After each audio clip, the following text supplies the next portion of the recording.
Bonjour à tous, 22 personnes. N'hésitez pas à nous dire dans le chat si vous nous entendez bien, s'il y a des petits problèmes techniques. Le support pourra être là si besoin.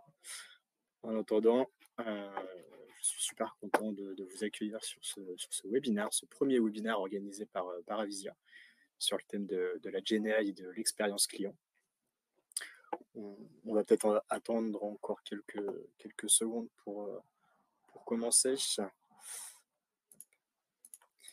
que vous pouvez nous confirmer peut-être dans le chat que vous nous entendez bien, que l'image est bonne aussi? Et pareil aussi, n'hésitez pas, si vous le souhaitez, à préciser votre poste. Ok, super, c'est bon. Merci bien. Parfait. Donc ouais, comme je vous le disais, on va parler IA générative, on va parler expérience client, on va parler agent conversationnel. On a prévu un petit support, quelque chose d'assez général, en essayant d'aller chercher quelques points techniques. N'hésitez pas à mettre votre poste, votre degré de technicité. Je pourrais peut-être essayer d'adapter un petit peu le contenu. Et puis sinon, pas de souci. Si on voit que ça plaît bien, que le format fonctionne bien, on pourra refaire des sessions un peu plus techniques sur le sujet. Il n'y a pas de problème. On va avoir une demi-heure sur le webinaire. Je vais essayer de laisser quelques minutes à la fin pour répondre aux questions. Mais sinon, n'hésitez pas aussi à poser vos questions. Je vais essayer de suivre aussi en direct ce qui se passe sur le chat et répondre en live à vos questions. Ce sera peut-être plus simple qu'à la fin. Je vais partager mon écran avec la présentation. Et voilà. Alors, on va pouvoir commencer tranquillement par une petite présentation. Donc, je vais commencer par me présenter et puis ensuite, je présenterai rapidement le cabinet Avisia. Donc, moi, je suis Mathieu Brochard, je suis responsable de l'offre intelligence artificielle et aussi responsable du pôle innovation à Avisia. C'est travailler sur tous les sujets innovants à impact pour nos clients. Et je vais partager aussi la présentation pour reprendre. Et donc moi j'ai rejoint Avisia il y a maintenant un peu plus de 8 ans. J'ai fait toutes les étapes du stage au responsable de la practice IA. Et pour ceux qui connaissent pas Avisia, Avisia c'est un cabinet de conseil donc spécialisé dans la data et le digital, fondé en 2007 autour de trois valeurs, donc la proximité à la fois avec nos consultants, mais aussi nos clients, les hommes et les femmes que nous accompagnons au quotidien dans leurs projets d'IA. On s'est aussi développé autour d'une approche pragmatique pour mener nos projets à bien, des projets impactants, mener ces projets jusqu'à la mise en production, au déploiement de solutions concrètes et impactantes, autour aussi d'une expertise forte. Donc aujourd'hui, on a plusieurs expertises, comme vous pouvez le voir, mais voilà, depuis plusieurs années, on a travaillé donc l'expertise intelligence artificielle. On a senti toute l'ambition qu'il pouvait y avoir autour de ce sujet. Et aujourd'hui, on voit bien ce qui se passe. C'est un sujet majeur pour les entreprises. Donc voilà, aussi on est présent sur toute la France. On essaie de quadriller les territoires avec différentes agences. Donc on quadrille tout le territoire, mais aussi toute la chaîne de valeur de la donnée, avec des profils plus architectes, ingénieurs, tout comme des profils un petit peu plus analystes, data scientists, et aussi des responsables de produits. Alors, aujourd'hui, on va discuter de trois choses, donc l'IA générative, les chatbots et l'expérience client. L'idée, ça va être de voir comment l'IA générative va venir impacter l'expérience client au travers des agents conversationnels, parce qu'il y a eu énormément de choses qui se sont passées. Je pense que c'est bien aussi de prendre un petit peu de recul, et puis nous, avec notre vision du marché, de vous expliquer aussi ce qui se passe chez nos clients.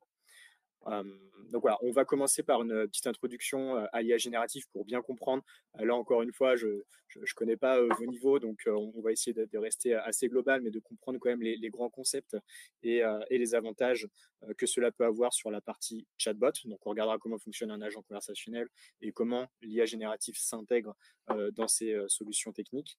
Et enfin, on arrivera donc à la partie expérience client, use case concret et les différentes opportunités et défis que l'on va devoir relever dans les prochains mois. Alors, je vous propose de commencer tout de suite sur l'IA générative. Donc voilà, on, on va tout de suite commencer par les basiques. Donc 2022, vous savez tous ce qui s'est passé. ChatGPT arrive, gros bouleversement, plein de waouh. Tout le monde teste de son côté, principalement en perso, mais aussi ChatGPT et les solutions d'assistants conversationnels sont arrivés très vite dans les entreprises, de manière plus ou moins rapide et plus ou moins contrôlée. On pourra en reparler tout à l'heure, on a fait un livre blanc sur le sujet qui sera hyper intéressant, où vous pourrez télécharger, il doit y avoir des petits boutons à droite à gauche pour télécharger le livre blanc. Mais en fait, ce qu'on s'est rendu compte, et ce qui est assez logique aussi, c'est que finalement, cette technologie qui est hyper novatrice, seule, elle ne va pas vous apporter grand-chose. L'intérêt, ça va être de coupler cette technologie avec vos données, donc les données de l'organisation que vous représentez. Pour faire un petit overview déjà de l'IA générative, aujourd'hui, on va se focus principalement sur la partie langage naturel, donc les LLM qui sont derrière cette génération et compréhension de texte, de langage naturel. Mais il faut savoir aussi que la générative AI ne s'arrête pas là. On a aussi la possibilité de générer des images ou des vidéos avec tous les modèles de diffusion qu'on voit aujourd'hui popper. On a aussi la possibilité de créer des modèles pour générer des audios. Et si on combine tout ça, demain, on pourrait presque imaginer un chatbot pour créer des images ou des musiques de manière interactive. Et là, on aurait vraiment bouclé la boucle. Si on regarde tout de suite en termes de cas d'usage, nous, ce qu'on a, on a classifié en trois typologies de sujets. Donc, l'IA générative va permettre, et ce qu'on voit principalement, ça va être de l'intelligence documentaire. Donc, c'est interagir sur des documents, sur des petites bases de données pour soit faire des résumés. Par exemple, on peut aussi demander des traductions et résumés d'un article de recherche, par exemple. Ça fonctionne très bien. Donc, ça, c'est vraiment aussi des accélérateurs du quotidien. On va pouvoir faire de l'analyse de sentiments, etc. On a la partie interaction, où on va vraiment être là dans l'échange avec un client, un prospect, etc., avec notamment des chatbots et des assistants personnels qui vont nous guider pour acheter des produits financiers, organiser un voyage, etc. Et donc là, on n'est pas simplement sur une demande, une extraction d'informations, mais on va être vraiment dans la communication. Et enfin, on a la partie génération de contenu, créativité, où on va retrouver des produits intéressants pour notamment à destination des designers, pour avoir de l'inspiration, pour les aider à designer de nouveaux produits, pour les accompagner à la création, par exemple, de publicités sur des réseaux sociaux, etc. Donc, c'est des choses qu'on a vues, qui font assez débat, mais qui vont probablement arriver de plus en plus, parce qu'évidemment, ça permet de diminuer les coûts. Donc voilà, après, nous, on verra ce qui se passe. C'est des choses qu'on suit de près aussi. Et voilà, en tout cas, est, euh, on est très heureux de pouvoir travailler sur l'ensemble de ces use cases, notamment avec notre équipe de passionnés du lab Innovation. C'est des sujets qu'on arrive à couvrir. C'est hyper intéressant. Et comme je vous le disais, donc on a créé un livre blanc, euh, pareil, rédigé par nos experts sur le sujet, pour suite à une enquête en fait de ce qui se passait en entreprise. On a voulu sonder nos consultants pour savoir comment était utilisée l'IA générative, est-ce que c'était plutôt de manière contrôlée, sur quelles problématiques, etc. Donc c'est hyper intéressant. Vous pouvez le télécharger sur un bouton qui doit normalement apparaître, et vous avez aussi la possibilité d'en apprendre plus sur la conception de prompts, etc. Si on continue un petit peu, hop, donc, tout à l'heure, on parlait un petit peu des principaux use cases. Maintenant, si on regarde vraiment sur la partie textuelle, donc là, si on va focus sur la partie texte, langage naturel, on- moi, je distingue deux approches, deux types d'outils qui vont être très intéressants pour vous en tant que professionnel. Ça va être sur la partie gauche, tout ce qui va être assistant du quotidien, donc boosté à la GenAI. Ces outils-là, en fait, je parle typiquement de Copilot, Gemini qui va être intégré aux environnements Workspace pour vous aider à rédiger des emails, faire des CR de réunion, euh, faire des transcriptions de réunions automatiquement, etc. Ou même ChatGPT, pour le coup, qui doit probablement être utilisé par des collaborateurs à vous. Donc voilà, ça c'est le premier, la première approche qui peut permettre déjà de faire gagner du temps dans la productivité euh, au quotidien. Après, attention, ces solutions peuvent être plus ou moins sécurisées. Typiquement, ChatGPT, ça fait aussi beaucoup débat parce que les données peuvent être réutilisées. Il peut aussi y avoir des coûts qui peuvent être ajoutés à ces solutions. Donc, soit ça va être packagé dans des offres type Workspace, soit ça va être des coûts à l'unité. Donc voilà, pensez bien aussi à communiquer à vos équipes ou à mettre en place des outils dédiés. Ça se fait de plus en plus. La mise en place de plateformes sécurisées où derrière on retrouve soit des modèles open source, soit des modèles type GPT qui sont aussi hébergés par OpenAI, mais avec une surcouche de sécurité.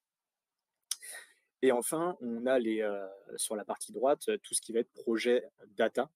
Euh, où là, l'idée, ça va être de faire fructifier, de valoriser la donnée qui est détenue dans votre organisation, que ce soit de la base de données, des documents.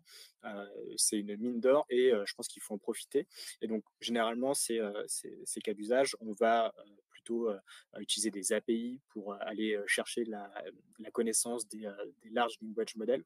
Et là, attention aussi, on paye en fonction de la longueur des tokens, donc la longueur du texte envoyé et reçu. Si on continue, je vais essayer d'aller assez vite parce que le chrono défile. Je voulais juste passer rapidement sur le fonctionnement global, en tout cas de l'utilisation de ces large language models. Un large language model tout seul, ça ne fonctionne pas en fait. C'est vraiment le LLM, c'est ce qu'on retrouve à la base. En fait, la première étape, ça va être de prendre une question de l'utilisateur, donc une interaction. Voilà, ça va être une question, ça va être aussi peut-être des instructions pour l'aider à définir le style d'une réponse, etc. Lui permettre de cadrer un peu la réponse. Donc, on va avoir cette première brique qui va possiblement être ajoutée à la seconde couche, donc ce qu'on a appelé nous la connaissance supplémentaire, donc typiquement des documents PDF par exemple, ou des fichiers annexes, etc. Et en fait, c'est la combinaison du prompt utilisateur et des connaissances supplémentaires qui vont être passées au modèle de base qui, lui, ensuite, va absorber ce contenu et restituer une réponse. Donc voilà sur la partie un petit peu GNI. J'espère que le contenu était assez clair. Maintenant, je vais passer sur la partie agent conversationnel, chatbot, parce que c'est important de comprendre les bases et de se dire, OK, comment l'IA peut intervenir, à quel moment et pourquoi. Donc déjà, je voulais juste aussi rappeler, parce que le sujet des chatbots, il n'est pas tout neuf. Ça fait déjà plusieurs années que les premiers chatbots sont sortis, avec plus ou moins une bonne pub, une bonne image, parce que on avait des chatbots assez basiques qui étaient là parfois pour faire joli, parce que tout le monde avait un chatbot, donc il fallait aussi un chatbot, mais on ne savait pas trop pourquoi. Les besoins étaient aussi un peu limités. Et finalement, il y avait beaucoup de frustration. Et les gens n'allaient pas forcément, quand ils voyaient la petite pop-up bleue apparaître en bas à droite de leur écran, ils n'avaient pas forcément envie de cliquer dessus parce qu'ils s'attendaient à un usage limité ou à une interaction peu humaine et parfois compliquée. C'était aussi principalement des limitations techniques. Ça veut dire qu'il y avait aussi des bons agents qui fonctionnaient déjà bien, mais qu'on aurait pu augmenter si la technique avait suivi la puissance de calcul. Et donc aujourd'hui, on se retrouve avec des puissances de calcul vraiment augmentées, la compréhension du langage naturel, dans ce qu'on appelle le NLU, qui est vraiment décuplé, notamment avec les large language models. Et donc ça, c'est vraiment intéressant et c'est vrai que la dernière brique qui manquait peut-être ces dernières années, c'était des manques d'experts. On avait beaucoup de solutions, prépackagées, des solutions du marché qui étaient faciles, où on rentrait des phrases d'entraînement et en fait, les personnes pouvaient se débrouiller tout seuls, mais c'était, pas forcément accompagné et pas forcément accompagné d'experts. Mais heureusement, le ciel, s'éclaircit et c'est ce qu'on va essayer de voir ensemble.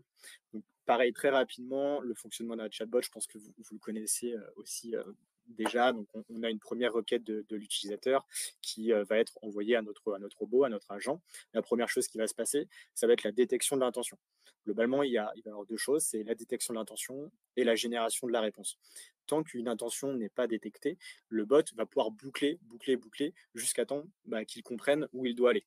Alors ça, c'est dans le cas où on avait déjà des phrases saisies par l'utilisateur, mais on pouvait aussi avoir parfois des boutons très, enfin juste des boutons, et là c'était peut-être plus simple, mais plus, on pourra en revenir juste après. Donc voilà, on avait cette étape de détection de l'intention et des paramètres. Donc les paramètres, c'est tout ce qui va être date, des villes par exemple, ou autre chose.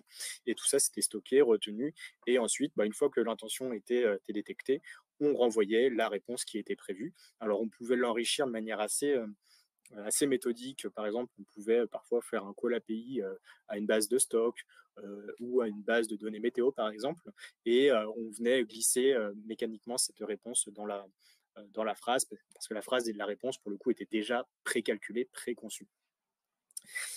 Voilà, une fois on a conçu la réponse, eh bien, on va la transmettre à notre interface, soit sous forme de texte, soit sous forme de voix, si on a un voice bot, par exemple, et, euh, et enfin la réponse à l'utilisateur qui arrive. Euh, Finalement, voilà, on a discuté un petit peu des limites. Moi, ce que je voulais vous parler aussi, c'était la capacité euh, de détecter l'intention, qui est hyper importante en fait aujourd'hui. Comme je vous disais au début, on avait des moteurs de règles, donc c'était simplement si j'appuie sur ce bouton-là, bah, dans ce cas-là, je vais dans cette situation-là. Donc c'était des bots clic-bouton.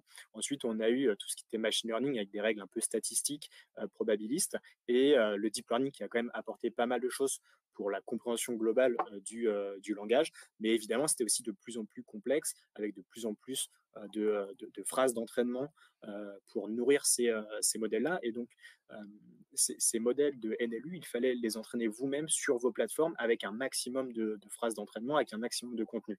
Et donc ça, c'était compliqué à rassembler, surtout quand l'agent n'existait pas. On n'avait pas de feedback, on n'avait pas d'exemple de questions. Et donc, c'était vraiment maintenir un chatbot dans le temps, c'était coûteux. Aujourd'hui, en fait, on revient un petit peu en arrière en termes de complexité. C'est qu'aujourd'hui, les large language models sont déjà entraînés sur tellement de contenus qu'ils vont comprendre les concepts abordés par les utilisateurs. Donc ça, c'est hyper intéressant parce qu'on va pouvoir juste se servir ponctuellement de l'intelligence des LLM qui sont proposés sur le marché pour venir nourrir notre solution sans avoir finalement à encore nourrir des phrases d'entraînement, etc. Donc euh, c'est un petit peu plus technique et innovant, mais par contre, un petit peu moins complexe, et on gagne pour le coup énormément en compréhension du langage humain. Là, il y a pas photo. Enfin, je pense que vous avez tous fait les tests. C'est extrêmement intéressant ce que les modèles arrivent à faire, et voire même battre des humains sur cette compréhension. Donc voilà pour la partie détection de l'intention. On voit bien ce que l'IA générative peut amener là-dessus, une meilleure compréhension et donc une meilleure redirection de, de l'utilisateur.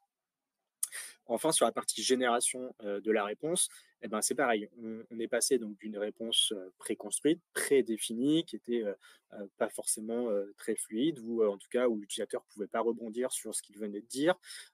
C'était très long à entraîner techniquement, parce que si notre agent devait gérer beaucoup de cas, il fallait entraîner sur beaucoup de phrases d'entraînement pour le coup, et c'était assez fastidieux. Par contre, ce qui était l'avantage de ces méthodes, c'est que c'était entièrement contrôlé. On connaissait parfaitement la réponse qui allait être apportée à l'utilisateur.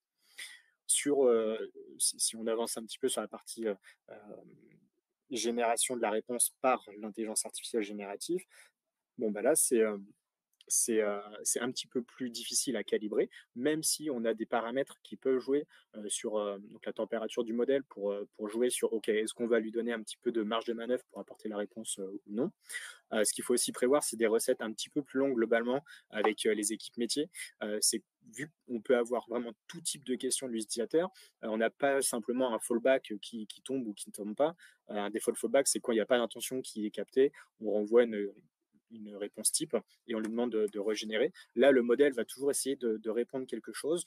Alors, il faut bien le cadrer, ça peut se paramétrer, mais voilà, faut aussi, faut aussi l'avoir en tête. Et enfin, les notions de coûts qui peuvent aussi être variables en fonction de la longueur des messages, surtout si on, si on part sur un RAG où on va avoir pas mal de connaissances qui vont être injectées, ça peut coûter cher. On pourra voir tout à l'heure si ça ne vaut pas le coup de fine-tuner un petit modèle que l'on héberge. Et, euh, et enfin, donc l'avantage d'avoir une réponse générée de manière par l'IA générative, ça va être surtout cette capacité à pouvoir demander des précisions, à pouvoir reformuler, parce que lui, il aura tout le contexte de la discussion. Donc ça, c'est déjà hyper intéressant d'un point de vue client. Il va pouvoir, par exemple, trouver un produit, puis ensuite avoir des réponses très spécifiques sur ce produit, sur les matériaux, etc. Demander s'il n'y a pas des couleurs différentes. Ça, c'est vraiment chouette. Et ce qui est aussi très puissant, c'est la possibilité de personnaliser votre agent dans le style des réponses. Et ça, c'est quelque chose qui est complètement nouveau. Si on sait qu'on a potentiellement, en fonction soit des intentions ou même des expériences qu'on va aborder, si on va toucher des enfants, des personnes âgées, etc., on va pouvoir vraiment lui donner un style euh, qui va correspondre au mieux au public, sans prévoir et sans réécrire les dizaines ou les centaines de phrases d'entraînement et les réponses que vous deviez nourrir enfin, auparavant. Là, tout va se faire de manière naturelle avec des instructions dans le prompt. Et enfin, voilà, on va avoir la possibilité d'avoir des agents plus engageants, donc potentiellement plus de ventes. Et ce qui est aussi top, c'est que naturellement, euh, les agents, les LLM peuvent structurer, organiser leurs réponses en fonction de ce que l'on demande. Donc voilà un petit peu les bénéfices à la fois sur la détection de l'intention et la génération de la réponse. C'est un petit récap. Alors, je vais passer assez vite, mais c'est un petit peu ce qu'on vient de dire. Donc, pour faire simple, on avait trois gros types de chatbots. Les moteurs de règles, clic-bouton, qui étaient très simples, mais qui nécessitaient beaucoup de clics pour atterrir à la bonne réponse. En tout cas, l'expérience souhaitée, euh, c'était un peu compliqué. Par contre, voilà, on maîtrisait parfaitement ce qui se passait. Et ensuite, donc, est venue toutes les méthodes de machine learning ou de deep learning, où là, on a eu vraiment déjà une évolution parce que l'utilisateur pouvait saisir un texte qui était plus ou moins long avec une détection d'intention qui était quand même plutôt bonne. Mais par contre, c'est très coûteux en temps pour entraîner les phrases, etc. Et ce qui se passait aussi, c'est que généralement, les intentions parfois proches étaient confondues. Alors que là, avec les méthodes de Generative AI, en fait, on va apporter une réponse globale et peu importe si on se retrouve à la frontière entre deux intentions, en fait, l'agent va automatiquement compiler les documents et répondre de la meilleure des manières. Donc voilà, ça c'est un vrai plus aussi sur la Generative AI. Et, euh, et, euh, et voilà, je pense que c'était une bonne synthèse. Et l'idée aussi si demain vous voulez souhaiter créer un chatbot, un agent, euh, l'idée, ça peut être de mixer justement plusieurs approches. Ça peut être d'exploiter les technologies de Generative AI pour la détection de la première intention ou les deux, trois premiers messages. Puis ensuite, une fois qu'on a ciblé le use case, le besoin précis de votre client, de votre prospect, c'est de l'amener dans un parcours qui est plus guidé.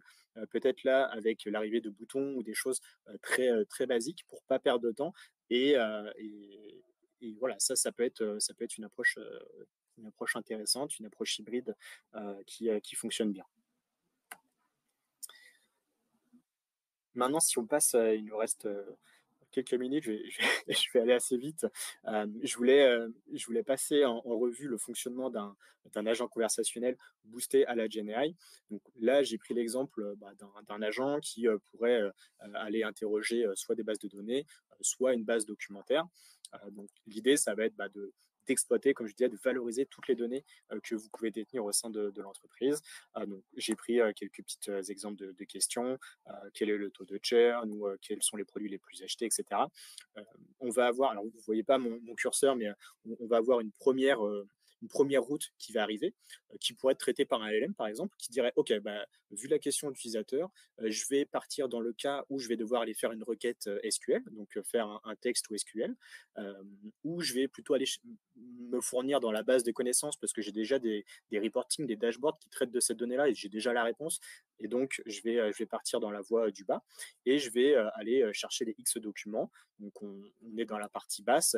Le moteur, votre agent, va aller chercher automatiquement les documents les plus proches et les passer au modèle pour générer la réponse.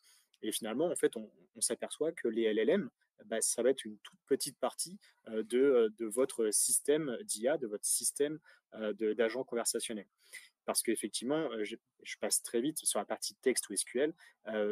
J'ai caché beaucoup d'étapes, mais en fait, il va y avoir quasiment ici un projet à part entière pour passer de la route à la requête SQL, à la réponse à partir de la base de données. C'est encore un peu plus costaud et ça demande beaucoup plus d'étapes pour aboutir à la réponse. Mais voilà, c'est des projets qui sont hyper intéressants et qu'on détaille juste après.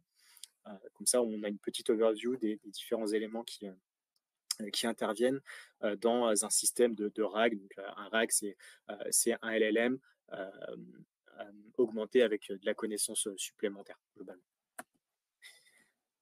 Ensuite, alors nous, peut-être avant de passer à la suite et pour avoir une petite vision aussi du marché, aujourd'hui, ces agents boostés à la GenAI, on en voit apparaître certains pour du front client, mais ce qui est hyper intéressant et pour l'instant, on trouve beaucoup de potentiel, c'est sur la partie interne pour augmenter la productivité, pour apporter de la connaissance rapidement à des employés, etc. Donc, je pense qu'aujourd'hui, on doit être quasiment à 85-90% de use case pour de l'interne, parce que comme je vous disais, il y a toujours un petit peu cette peur ou cette appréhension qu'on ne maîtrise pas forcément ce qui se passe sur le chatbot avec un LLM. Mais en fait, si c'est bien maîtrisé et qu'on l'utilise vraiment pour certaines briques qui sont bien choisies, bah, on va pouvoir justement augmenter cette expérience. Si on a choisi de vous exposer ici deux cas, pareil, deux cas où le premier va venir piocher des informations dans une base de données pour le coup. Donc là, on a créé un petit agent qui automatiquement va pouvoir sortir des KPI de navigation sur un site, donc des KPI de vente, des KPI de visiteurs, etc. Et l'avantage de ça, bah, c'est que on va pouvoir diffuser la donnée au plus grand nombre en temps réel et laisser les data scientists, les data analystes focus sur des tâches à valeur ajoutée plutôt que faire des extractions, quoi. On a aussi la possibilité de créer des agents pour faire de la recommandation de produits. Et ça, c'est vraiment top. Soit de la recherche, soit de la recommandation de produits. C'est un cas d'usage qu'on a mis en place chez un de nos clients et qui a permis d'augmenter la qualité des conseils qui pouvaient être apportés en boutique. Pareil, donc, derrière, ça va être un petit peu le même fonctionnement. Ça va être, OK, on va chercher les documents les plus proches, on va prendre de l'historique du client et avec tout ça, on va demander quels sont les produits qui correspondent le plus. Donc, je suis désolé, je passe assez vite, mais on pourra en discuter si vous le souhaitez plus tard. Pareil, on a aussi construit pour un de nos clients un assistant de recherche réglementaire où là, la problématique était de savoir est-ce que je peux réaliser cette vente ou non, parce qu'on a certains clients qui détiennent des règles strictes, on ne peut pas vendre certaines pièces à certains volumes, etc. Et donc, on a mis en place un assistant qui permet aux vendeurs de très vite venir chercher l'information, positionner sa situation face au client et lui donner l'information de OK, la vente est autorisée, non. Et ce qui était aussi intéressant, et ce que je ne l'ai pas précisé, mais à chaque fois, on a la possibilité de sourcer, donc d'avoir l'information de où est la source et d'aller piocher justement les documents, dans les documents initiaux, la réponse si on a peut-être un doute ou autre chose, quoi. Et donc ça, c'est pareil, c'est au service de l'expérience client. Ça permet d'avoir une décision rapide du vendeur et donc le client, lui, est aussi satisfait et aussi de diminuer les risques d'arbitrage ou de décision parce que parfois le risque humain existe. Bon, là aussi, avec la machine et les LLM, le risque existe, mais c'est pour ça qu'il faut toujours aussi suivre ces agents dans le temps. Je vais peut-être passer encore un peu vite là-dessus, mais on avait prévu un cas qui est très orienté process interne, où là, l'objectif, ça va être de traiter l'entièreté des conversations audio issues du service client, de créer des résumés, de créer des analyses de sentiments automatisées, tout ça pour libérer du temps aux conseillers et, euh, et ensuite, eux, ils peuvent se concentrer sur des dossiers complexes, par exemple, rappeler des clients, etc. Donc ça, c'est hyper intéressant. Pareil, fort ROI pour tous ces sujets-là. Et c'est vraiment des sujets qui sont très intéressants à traiter. Je vais passer aux opportunités et défis des chatbots boostés à la GenAI. Alors, on en a vu déjà pas mal, mais là, l'idée, c'est de faire un petit récap de tout ce qu'on vient de se dire. 4 points. Le premier, c'est déjà contrôler le contenu de son agent, le périmètre, qu'est-ce qu'il doit faire, qu'est-ce qu'il ne doit pas faire, pour être sûr que déborde pas, qu'on ne soit pas avec des hallucinations trop fortes. Et tout ça, ça se règle. Et voilà, on vous invite à faire très attention à ça. Il faut savoir que vous êtes responsable du contenu qui peut être diffusé sur ces agents. Donc, il faut faire attention, mais ça se teste et voilà, il n'y a pas de problème. Faites attention aussi à la sécurité de vos données. On le répète, mais choisissez peut-être des LLM qui sont soit hébergés, soit qui disposent de sécurité, qui garantissent la confidentialité des données, que ce soit pour les LLM, mais aussi pour le stockage de vos embeddings, donc de vos connaissances supplémentaires, qui sont importantes, parce qu'il y a des solutions gratuites, mais généralement qui font un peu l'impasse sur la privacy. Et enfin, des choses un peu plus sympathiques, les opportunités, ça va être des agents ultra personnalisés qui reflètent davantage l'image de l'entreprise, qui s'adaptent à votre public et qui vont pouvoir évoluer dans le temps. Par exemple, je prends un exemple d'agent pour un programme sportif. Je crois qu'il y a même une société qui s'est lancée là-dedans. L'idée, ça va être de dire, OK, qu'est-ce que tu as mangé hier ou qu'est-ce que tu as mangé ce matin. Il va avoir tout l'historique des exercices qu'il a pu faire, etc. Et avec tous ces éléments, il va pouvoir guider l'utilisateur sur des exercices, sur un régime, etc. Et donc là, on voit bien que les cas d'usage sont multiples, notamment grâce aux modèles qui sont de plus en plus performants. Et ce qui est aussi hyper intéressant, et on a eu un tout petit aperçu aujourd'hui, mais on est passé de solutions qui étaient très packagées, où on mettait simplement des phrases d'entraînement, on appuyait sur un bouton, on avait un agent, à des solutions qui sont finalement très techniques, qui demandent pas mal de connaissances, mais c'est aussi grâce à ça qu'on va pouvoir démultiplier tous les usages et intervenir sur toutes les briques de l'entreprise. Donc voilà, ça c'est hyper intéressant et c'est pour ça qu'on vous le redit, mais l'IA générative en soi, c'est avant tout un projet data qui repose sur des données et donc il faut que ces données soient les plus propres possibles, bien préparées pour que ça puisse être exploité convenablement par vos agents. Et enfin, pour terminer, on arrive sur la dernière slide, la conclusion. N'hésitez pas, il faut aussi vous lancer, ça serait dommage de passer à côté de ça. L'idée, c'est peut-être de commencer sur des cas en interne, peut-être plus simples, et puis itérer, ajouter des fonctionnalités de plus en plus complexes. Ce qu'il faut surtout, c'est penser aux besoins clients ou à votre besoin collaborateur. Mettre un agent juste pour mettre un agent, ça n'a pas de sens. Il faut vraiment partir d'un besoin et y répondre, quitte à vraiment faire des expériences très silotées pour que ce soit déjà cadré. Vous pouvez revoir peut-être le parcours au sein de votre site web pour arriver vraiment sur un besoin précis. Un agent, l'agent SNCF le fait très bien. Enfin, quand on demande une réclamation, c'est dommage, mais on arrive très vite au bon endroit sur un chatbot qui est très bien pensé. Et donc là, c'est hyper intéressant. Ce qu'il faut aussi ne pas oublier, c'est superviser, c'est aussi ça la clé du succès. C'est OK, on laisse la machine, on laisse l'IA traiter les conversations, mais nous on supervise, on regarde ce qui se passe, on corrige le tir, etc. Et enfin, pour mettre en place ces solutions, il faut évidemment se former pour éviter les risques. mais aussi pouvoir proposer des solutions les plus adaptées. Et donc pour ça, à Visio, on a aussi des formations adaptées à tous les profils, aux décideurs jusqu'aux développeurs. Donc n'hésitez pas à venir nous contacter si vous voulez en savoir plus sur tous ces sujets qui me passionnent, et donc on sera ravis de vous accueillir chez nous pour une petite formation ou juste pour discuter de ces sujets-là. Et j'ai terminé la présentation, j'ai un peu débordé. Je ne sais pas si on va avoir quelques questions.